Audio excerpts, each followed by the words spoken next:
बिस्मिल्लाहिर्रहमानिर्रहीम। अल्लाहुम्मा सल्लि अला मुहम्मदिन व आले मुहम्मद। मेरी जानब से आप सबको अस्सलाम वालेकुम व रहमतुल्लाहि व बरकातहू। मैंने फील किया कि जब भी हम ट्रेनिंग करा रहे होते हैं, जब भी हम चाहे वो सेल मैनेजर्स हों, चाहे वो एस सेल रिप्रेजेंटेटिव हों, किसी स्टेज पे भी ट्रेनिंग दी है, तो एक क्वेश्चन जब करता हूँ तो आपको क्या अपनी पॉलिसी की टर्म एंड कंडीशंस या उसकी उसको प्रीएम्बल्स के बारे में इल्म है? तो मोस्टली 90% लोगों को पता ही नहीं होता ये प्रीएम्बल क्या होता है। तो मैंने फील किया कि मैं किसी को बताने जाऊंगा तो फिर मैं क्यों ना एक रिकॉर्डिंग करके सबको ये भेज दूं, ताकि पाकिस्तान के कोने कोने तक ये पहुंच जाए, भाई तमाम फील्ड फोर्स को ये मिल जाए। तो मैंने सोचा कि तो इसको आप बड़े डिटेल के साथ एक्सप्लेन कर दूं, और ये फ्यूचर में ये रहेगा परमानेंट, और जब भी कोई देखना चाहे देख सके, ताकि हमारा जो पॉलिसी ऑर्डर है वो भी अवेलेबल हो सकता है। हमारे जितने भी ये सेल्स एंड मार्केटिंग के लोग हैं, उनको तो ये असबर चीजें होनी चाहिए। अगर उनको ये असबर होती तो इंशाअल्लाह वो आप देखिएगा कि वो उनको काफी नॉलेज आ जाएगा इसका, इस डॉक्यूमेंट के बारे में, which is very important document. चलिए मैं आपको आज उसकी डिटेल बताता हूँ, किसी के सामने इसको एक्सप्लेन कर रहा हूँ।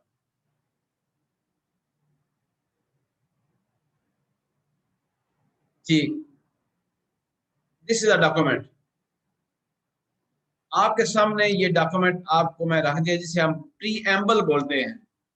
इसे हम प्रिविलेज एंड कंडीशन मीन के मुराद और आपकी शराइत जो है ना, ये लीगल डॉक्यूमेंट आपके सामने मैंने रख दिया है। और ये डॉक्यूमेंट जो है ना, ये आप कभी गौर करें कि हर पॉलिसी, जितनी पॉलिसी आप इशू करते हैं ना, उन सब पॉलिसी के साथ ये अटैच होता है। और इसको अगर आप गौर से एक दफा पढ़ लें तो आपको बहुत बड़ा इंश्योरेंस का नॉलेज इसमें आ जाता है। बात यह है कि हम शायद हर एक चीज को लाइट लेते हैं और उसको समझने की कोशिश नहीं करते। ये अंडर लॉ बना हुआ है ये डॉक्यूमेंट। और चाहे पॉलिसी लाख की हो, चाहे करोड़ की हो, 5 करोड़ की हो, सब के साथ ये टर्म एंड कंडीशन से दिबाचा बोलते हैं, इस सब के साथ लगा होता है। तो पास वक्त ये आपके हाथ में भी होता है, लेकिन फिर आप क्वेश्चन कर रहे होते हैं। तो आज मैं आपको ये सारी कंडीशन जो है ना वो बताता हूँ, ताकि आप अ, अच्छे तरीके से अंडरस्टैंड भी कर सके और लोगों को आगे बता भी सके। इसमें सबसे पहली जो इसकी कंडीशन है, और जो इसका बेनिफिट है बहुत बड़ा, जो कि स्टेट इंश्योरेंस कॉर्पोरेशन दे रहा है, मैं कहता हूँ इंश्योरेंस सेक्टर में ये ऐसी स्टेटमेंट कहीं भी आपको नहीं मिलेगी। ये गारंटी फेडरल गवर्नमेंट की कॉन्स्टिट्यूशनल गारंटी आपको मिल रही है, जिसे हम ये क्या कहते हैं, आपका तमाम सम insured including all the accrued bonuses जो भी लगे हुए हैं, वो भी गारंटेड है। इसमें और कितनी बड़ी आप प्रोटेक्शन, एक तो लाइफ का प्रोटेक्शन आपके पास मिल रहा है आपको, दूसरा आपकी फाइनेंशियल सेटअप का प्रोटेक्शन मिल रहा है। ये आप हाईलाइट करें हर जगह पे। नंबर 2 पे पेमेंट ऑफ प्रीमियम की बात करूंगा। प्रीमियम ऑफ प्रीमियम जो है, वो आप प्रीमियम एडवांस पे करते हैं। एनुअली हो सकता है, हाफ ईयरली हो सकता है, क्वार्टरली हो सकता है, मंथली हो सकता है। ओके। और अगर आपने फॉर एग्जाम्पल कह रहा हूँ कि आपने मंथली एक प्रीमियम भी चाहे जमा किया है पूरे साल मंथ का, तो फिर भी अब अल्लाह ना करे in case of any mishap, तो उस सूरत में भी आपको क्लेम पूरे का पूरा मिलेगा। और बाकी इंस्टॉलमेंट जो थी 11 इंस्टॉलमेंट या 10 इंस्टॉलमेंट उस पर मिना कर ली जाएंगी, बाकी आपको पे कर दिया जाएगा। नंबर 3 पे ग्रेस पीरियड के बारे में कंफ्यूजन है। ये याद रखिएगा, मंथ कोई 28 का भी है, कोई 30 का है, कोई 31 का है। तो इसलिए स्टेट आपने बड़ा खूबसूरत काम किया है, 31 दिन का ग्रेस पीरियड रख दिया। मींस ग्रेस पीरियड का मतलब ये है कि आपका पॉलिसी जो है ना, ग्रेस पीरियड के अंदर अंदर जो पहले सेकंड प्रीमियम होता है उसको हम उसको लैब्स की हम बात कर रहे हैं, तो 31 दिन के अंदर अंदर आप जमा करा सकते हैं पहला दूसरा प्रीमियम जो है। तो उसके बाद आपको प्रॉब्लम नहीं होगी। खुदा ना खास्ता अगर आप ग्रेस पीरियड के दौरान ही खुदा ना खास्ता कोई मैथ मिसहैप किसी के साथ हो जाता है, तो उस सूरत में भी क्लेम पूरे का पूरा पे करना है। और उसमें ये इंस्टॉलमेंट लेस कर लीजिए कि बाकी क्लेम पूरे का पूरा पे किया जाएगा। बहुत कमाल का सेटअप है कि आपको ये इतना बड़ा बेनिफिट दिया जा रहा है। अगर ये 31 दिन के बाद होता है, ग्रेस पीरियड के बाद एक्सपायर हो जाता है, तो फिर आप क्या करेंगे? फिर डेफिनेटली बात है, आपकी पॉलिसी इन फोर्स नहीं रहेगी, आपकी क्लास चेंज हो जाएगी, और आपको आपकी पॉलिसी लैप्स ट्रीट की जाएगी, उसमें कोई बेनिफिट नहीं होगा। नंबर 4 पे रिवाइवल ऑफ लैप्स पॉलिसी, वो जो लैप्स पॉलिसी उसको रिवाइव कैसे करा सकते हैं।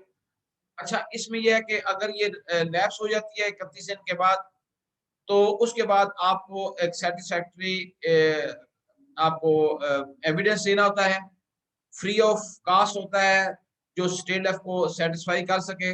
डॉक्टर की रिपोर्ट हो सकती है, डिक्लेरेशन ऑफ गुड हेल्थ हो सकता है। ये डिपेंड करता है कितने डिले, आपका 3 महीने का डिले है तो DHA आप sorry declaration of good health दे सकते हैं। उससे ऊपर 6 महीने से ऊपर चले जाते हैं तो फिर डेफिनेटली बात आपको पर्सनल स्टेटमेंट देनी होती है। अगर आप सब आपकी लाइफ जब इंश्योर कराई थी उसमें कई लोडिंग लगी हुई है, सब स्टैंडर्ड लाइफ है, तो उसमें मेडिकल भी डिमांड किया जा सकता है। अगर वो सारे कुछ देते हैं तो स्टेट लेवल अगर सेटिस्फाई होता है तो उसको जो रिवाइव करवा किया जा सकता है। नहीं होता तो फिर डेफिनेटली बात है, उसमें कोई कंडीशन चेंज होती है तो कंडीशन चेंज करके भी की जा सकती है। 5 साल से ज्यादा अगर वो प्रीमियम पेंडिंग हो तो उसको रिवाइव नहीं किया जा सकता। अच्छा, पेड अप पॉलिसीज की बात आप करने लगा हूँ, ये मोस्टली 90% लोगों को इलम नहीं होता पेड अप पॉलिसी का। आपकी 2 इंस्टॉलमेंट अगर जमा हुई हैं, 3 हुई हैं, 4 हुई है, मिनिमम 2 की बात कर रहा हूँ, तो आप पॉलिसी को आप paid up in return request दे के आप पेड अप करवा सकते हैं और उसकी रिड्यूस सम शोर्ट रिड्यूस कर देंगे। सारे बोनसेस प्लस आपके सम शोर्ट लगा के वो टोटल का टोटल वो कर देंगे और उसके बाद आपका ये सेटअप हो जाएगा। ठीक है जी। तो इसमें सारे बोनस भी आ जाते हैं, वो भी होते हैं। एग्जाम्पल है, कहीं मजबूरी आपको पड़ी है 2 साल 4 साल 6 साल बाद आप पॉलिसी खत्म मत कराए ना कराएं और इसको पेड अप करवा दें, रिटर्न रिक्वेस्ट दे के मेरी पॉलिसी को पेड अप कर दिया जाए, महीना प्रीमियम पे नहीं करूंगा, तो आपके सारे के सारे बोनस सेव है रहेंगे, कोई डिडक्शन नहीं होगी। पूरा आपका प्रीमियम भी प्लस आपके बोनस सेव रहेंगे और बाकी मादा जो है ना सालों में इसको पेड अप कर दिया जाएगा और आपकी नई सम इंश्योर निकाल दी जाएगी। खुदा ना खास उसके बावजूद भी अगर कोई मिसहैप होता है तो नई सम इंश्योर किताब आपको पे कर दी जाएगी। आगे से सरेंडर वैल्यू, सरेंडर वैल्यू के ऊपर भी एक काफी लोग बार बार पूछते हैं। मैं समझता हूँ कि वो लोग जो सरेंडर के ख्वाह होते हैं उनको पॉलिसी लेनी ही नहीं चाहिए। ये पॉलिसी एटलीस्ट इनफोर्स 2 साल हो तो वो उसकी सरेंडर वैल्यू बढ़ जाती है। तो और इसमें यह है कि सरेंडर वैल्यू जो है ना वो गारंटेड है, not less than 30% of aggregate premium. Aggregate 2 premium आपके हैं, लेस एनी अमाउंट ऑफ जो भी है उसको लेस कर दे, 2 प्रीमियम ऐड के एग्रीगेट करके आपको पे कर दिया जाता है। और प्रीमियम एक आपका जाती एक प्रीमियम होता है, एक राइडर्स होते हैं, एक आपका कोई एक्स्ट्रा आपको लगा है वो उसको रिटर्न नहीं होता, लेकिन जो बेसिक प्रीमियम है वो है। डेफिनेट बात है, जब कोई प्रिक्योरमेंट कास्ट होती है हर चीज की, जब आप इंश्योरेंस करते हैं तो उसकी प्रिक्योरमेंट कास्ट भी आपके ऊपर लगती होती है। ठीक है, तो आपने ये ध्यान में रखना है कि प्रिक्योरमेंट कास्ट निकाल दी जाती है तो फिर बाकी का सेटअप आपको कर दिया जाता है। तो इससे में इसमें आपका पहला प्रीमियम डिडक्ट हो जाता है, प्रीमियम एक्स्ट्रा का डिडक्ट हो जाते हैं और सप्लीमेंट्री कॉन्ट्रैक्ट जो भी है वो भी आपके डिडक्ट कर लिए जाते हैं, तो बाकी आपको पेमेंट कर दी जाती है। तो इस वक्त जो स्टेट ऑफ की जो कैश वैल्यू है वो 4 के बाद जब 5वां प्रीमियम पे करते हैं, 5 के बाद अल्हम्दुलिल्लाह एट पार पे आ जाती है। उसके बाद अब जब जाए तो मैक्सिमम आपको ये ध्यान में रखिएगा कि अगर मेच्योरिटी में हो तो उसमें कभी भी आपका ये कोई डिडक्शन नहीं होती, सिर्फ सरेंडर में होती है। सरेंडर में क्योंकि आपने कमिटमेंट की हुई है आगे, उस एंगल से आपने जो भी किया है तो उसका लॉस आपको होता है। लोन से है जो सरेंडर वैल्यू आपकी निकलती है उसमें आप 80% तक लोन ले सकते हैं। ब्रिज बेस की पॉलिसी को खत्म कराएं तो उससे बेहतर नहीं है कि आप लोन लेके जाया करें। आप जितने साल में रिटर्न करें, 2 में करें, 3 में करें, लेकिन 6 मंथ के बाद आपको उसके ऊपर रेट ऑफ इंटरेस्ट जो प्रीवेलिंग होता है, जो कारपोरेशन ने डिक्लेयर किया होता है वो आपको पे करना होता है। और बाकी आप अमाउंट शक अपने पास रखें। आप जितनी कैश वैल्यू पे उस पर 90% लोन ले सकते हैं और 80% ले सकते हैं। और मजे की बात है उसके बावजूद आपकी पॉलिसी कंटिन्यू रहती है, उसके बावजूद आपकी जो रिस्क रहता है और ये थोड़ी बात है सारे बोनस भी लगे रहते हैं। ऑटोमेटिक पेड अप ऑप्शन है, 2 ऑप्शन आपको जब फॉर्म फिल कर रहे थे टिक करनी होती है। मोस्टली हम अपनी मर्जी से टिक कर देते हैं। मेरी आपसे इल्तिजा है कि आप पॉलिसी होल्डर को बता के टिक करें, पहले आप अंडरस्टैंड करें फिर पॉलिसी होल्डर को समझाएं। पॉलिसी होल्डर जो ऑप्शन कहता है वो टिक किया करें, वरना आप फ्यूचर में प्रॉब्लम में आ सकते हैं। ये दोनों 2 ऑप्शन जो है दोनों में पहले की ऑटोमेटिक पेड अप है। पहले एक मैंने पेड अप समझाई थी, उसमें ये था कि रिटर्न रिक्वेस्ट दे के किया जाता है। ये कंप्यूटर में ऑटोमेटिक लिखा होता है कि जब भी 2 प्रीमियम के बाद तीसरा नहीं आएगा, ठीक है, 1 साल के बाद तीसरा प्रीमियम नहीं आएगा तो ये खुद बहुत ऑटोमेटिक पेड अप में चली जाएगी। मीन के सारे प्रीमियम प्लस आपका बोनस जो है ना वो रीसम इंश्योर निकाल के आपको जो है ना उसकी सम इंश्योर्ड रिड्यूस करके आपको दे दिया जाता है। तो इसका मतलब यह है कि आपका रिस्क कवर स्टॉप हो गया। कल को अल्लाह ना करे कोई आपने पे करना है तो अगर आपको मेडिकल भी डिमांड कर सकते हैं इसको रिवाइव करने के लिए, इसको दोबारा कंटिन्यू करने के लिए आपके कुछ भी डिमांड किया जा सकता है, फिर इसको कंटिन्यू होती है। और इसमें यह है कि आपका अमाउंट जो इतनी जमा कराई है वो सेव हो जाती है, वो कम नहीं होती। अच्छा, मोस्टली अब दूसरी ऑप्शन में भी पहले डिस्कस कर लें। प्रीमियम लोन है ये, ऑटोमेटिक प्रीमियम लोन। ये ऑप्शन भी 2 साल के बाद ऐड होती है। इसमें ये बड़ी खूबसूरत ऑप्शन है, मैं समझता हूँ कि मुझे तो बहुत ये पसंद है। इसमें यह है कि आपने जमा करा दी है 2 इंस्टॉलमेंट, उसके बाद आपने तीसरी इंस्टॉलमेंट जब ड्यू हुई नहीं जमा कराई, उसके बाद ये खुद ब खुद जो है ना वो ऑटोमेटिक प्रीमियम में लोन में चली जाएगी। मीन्स के खुद ब खुद स्टेट लाइफ को कंटिन्यू रखेगा इस पॉलिसी को, और कंटिन्यू रखने के बाद इसके ऊपर जो है ना वो रिस्क कवर रहेगा, इन फोर्स में चलेगी पॉलिसी। मतलब कि जब तक 100 रुपए से कम अमाउंट नहीं हो जाती उतनी देर तक रिस्क कवर चलता है। फॉर 4 साल में जमा कराएंगे, माइट भी के 7-8 साल मजीद चल जाए। उसी दौरान जब चाहे, कोई रिक्वायरमेंट नहीं है, कुछ नहीं है, आप प्रीमियम के साथ अपनी लेट फी जमा कराएं, आपकी पॉलिसी एज इट होती है, कोई बोनस में प्रॉब्लम नहीं आती। डेथ हो जाए, फॉर एग्जाम्पल आपने 4 प्रीमियम पे किए हैं, 5-10 साल 6 साल बाद डेथ हो गई है, तो फिर भी क्लेम पूरा पे मिलता है। मतलब कि उसकी जब तक वैल्यू होती है आपकी उतनी देर तक आप मिलता है। इसलिए हवाले से आप ये समझाना चाहूंगा, जो छोटी छोटी पॉलिसी है जिनमें कैश को ज्यादा प्रायोरिटी दी जाती है अमाउंट को, तो प्लीज उनको बेशक ये ऑप्शन दे सकते हैं, लेकिन बड़ी पॉलिसियों को ये ऑप्शन दिया करें, फीमेल को सारे को ये ऑप्शन दिया करें, लेकिन उसको बता के। ओके, आगे देखें। Evidence of age. Evidence of age आप तो सिर्फ और सिर्फ एक ही है, वो है आपका CNIC शनाख्ती कार्ड है, जिसके ऊपर अगर फ्यूचर में कहीं ना कहीं आपकी कमेंसमेंट डेट जो है और वो आपकी डेट ऑफ बर्थ अगर आपने 4G की हुई है तो डेफिनेट बात स्टेट ऑफ को कैंसिल करने का मिजाज रखता है। इस हवाले से सिर्फ आज एविडेंस जो है ना सिर्फ आपका शनाख्ती कार्ड है। सुइसाइड है, कुछ लोग खुदकुशी करते हैं तो 13 मंथ के बाद, पॉलिसी इशू होने के 13 मंथ के बाद अगर वो इसमें चले जाते हैं तो उनके प्रीमियम जो है ना एक्चुअल जो आए होते हैं हम उसको वापस कर देते हैं। नंबर 11 पे currency and place of payment. सारी करेंसी पाकिस्तान में होती है, पेड इन पाकिस्तान करेंसी, आपको रिटर्न भी पाकिस्तान करेंसी में मिलेगा, और ये आपका स्टेट इंश्योरेंस कॉर्पोरेशन में ही पेमेंट जमा होनी होती है। नोटिस ऑफ असाइनमेंट और नॉमिनेशन की बात करूंगा। ये असाइनमेंट और नॉमिनेशन फर्क है। नॉमिनेशन आप किसी अपने वर्सा को किसी को कर सकते हैं, मिसेस है, आपके बच्चे हैं, आपके वालिदैन है, उसको कर सकते हैं। खुदा न खासा in case of any mishap तो सारे की सारी अमाउंट जो है क्लेम वो है जो उसके नॉमिनेशन को मिलता है, नॉमिनेट को मिलता है। असाइनमेंट होती है किसी आपने कहीं लोन लिया है तो आप किसी अदारे को असाइन भी कर सकती है पॉलिसी, वो सारे हकूक उसको चले जाएंगे। अगर कल को अल्लाह करे आपने लोन लिया है, कोई डेथ हो जाती है, तो पहले बैंक अपना काटेगा, बाकी उसके बाद उसके नॉमिनेशन को पे करेगा। ये है दोनों असाइनमेंट और डोनेशन में फर्क है। सप्लीमेंट्री बेनिफिट इसमें मौजूद है हमारे पास, मुख्तलिफ राइडर हम देते हैं और वो उसका प्रीमियम अलग से चार्ज होता है, जो उसका रेट है उसके मुताबिक होता है, और आप इसको राइडर जितने भी है इसके साथ अटैच कर सकते हैं।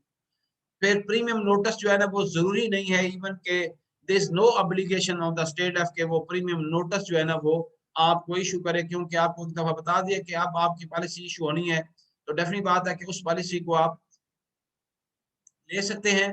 और ये स्टेट अप जो है ना वो पाबंद नहीं है कि आपको प्रीमियम नोटिस आपको दे, लेकिन आपको लाजमी इसको टाइम के ऊपर जमा कराना होता है। इनकॉन्टेस्टेबिलिटी के पॉलिसी जो है ना, ये पॉलिसीज आर इनकॉन्टेस्टेबल होती हैं हमारी, इसको चैलेंज नहीं किया जा सकता regard to the statement made in the proposal after 2 years। 2 साल के बाद नहीं होती यार, आपने रिवाइव कराई है उसके बाद 2 साल के अंदर होती है, ये नहीं कॉन्टेस्टेबल होती। ट्रैवल रेजिडेंस एंड ऑक्यूपेशन के policy is free from travel residence and occupation. आप पॉलिसी करने के बाद रेजिडेंस चेंज कर जाते हैं, आप ट्रैवल कर जाते हैं, आप ऑक्यूपेशन चेंज करते हैं तो no problem at all. Free लोक पेड बड़ा कमाल की एक चीज है कि जो कि पॉलिसी होल्डर आप 14 डेज के अंदर अंदर 40 डेज में इशू ऑफ पॉलिसी अपनी पॉलिसी को कैंसिल करवा सकता है। ऑन द ग्राउंड के आप एप्लीकेशन लिखेगा कि मेरे साथ मिस रिप्रेजेंटेशन की गई है, या ऑन किसी ना किसी ग्राउंड के ऊपर करेगा, या वट एवर जो भी है, तो उसको सारी की सारी अमाउंट वापस दे दी जाएगी। एक्सेप्टेंस के डिडक्शन होगी, जो मेडिकल एग्जामिनेशन हुए अगर है उसमें इन्वॉल्व, या कोई प्रोसेसिंग चार्जेस हैं वो काट के उसकी सारी की सारी अमाउंट वापस कर दी जाती है। और जो भी हमारा पॉलिसी होल्डर मतलब जो एजेंट होता है उसको जो जो कमीशन ली होती है उसको वापस करनी पड़ती है। ओके, और लास्ट आज की ये ऑप्शन है लिक्विडेशन डैमेज। ये अगर क्लेम्स हो जाता है, किसी को डेथ हो जाती है, कुछ भी हो जाता है, तो क्लेम अगर आपके सारे फॉर्म्स इन टाइम आ चुके हैं, आपने तमाम रिक्वायरमेंट दे दी है, और देने के बाद उसके बाद 90 डेज के अंदर अगर state insurance corporation of Pakistan जो है ना इसका क्लेम पे नहीं करता, तो उसमें तो समझें कि ये जो ऑर्डिनेंस है उसके तहत ये कि आपको डैमेज पे करना पड़ता है, आपको जो प्रिवेलिंग रेट ऑफ इंटरेस्ट होता है उसके बाद उसके ऊपर आपको पूरा रेट ऑफ इंटरेस्ट जितने हर दिन का दे पे करना पड़ता है। इस हवाले से मैं आपको ये बताऊं कि आप पॉलिसी होल्डर हमारा बहुत सेफ है, हम भी सेफ्टी के अंदर जा रहे हैं ताकि हम टाइम पे क्लेम करें। और ये बता दूं कि कारपोरेशन में किसी के पास कोई इख्तियार नहीं एक्सेप्ट 1 लाख का कि वो क्लेम को रिजेक्ट करे। क्लेम पे होता है टेनिकास होता है, और लेकिन डिले का भी अगर होता है तो उसको भी हम ये मसला हो सकता है। इस हवाले से मैं ये कहूँगा कि वी शुड बी केयरफुल, और ये इसको डिटेल से अगर पढ़ लेंगे तो इंशाअल्लाह आपका बहुत बड़ा बेनिफिट होगा। लास्ट में ये कहूँगा कि ये प्लीज हाँ, ये इसको सब्सक्राइब भी करें, और तमाम जितने लोग हैं आपके पास जो एसआर हैं हर शख्स को ये प्लीज ये भेज दें। ये एक सदका जारिया भी है, प्लीज लोग अंडरस्टैंड कर जाएंगे, जगह जगह से पूछने से उनको प्रॉब्लम जो उनको सॉल्व हो जाएंगे। और आखिर में कहूँगा please keep smile on your faces, don't forget to smile. जिंदगी में प्लीज मुस्कुराना सीखें और दूसरों को खुश रखना सीखा करें, because this is a blessing from Allah, is it doesn't cost anything. Then last में ये कहूँगा please when you departing the world you should have a smile on your face. Thank you very much and Allah Hafiz.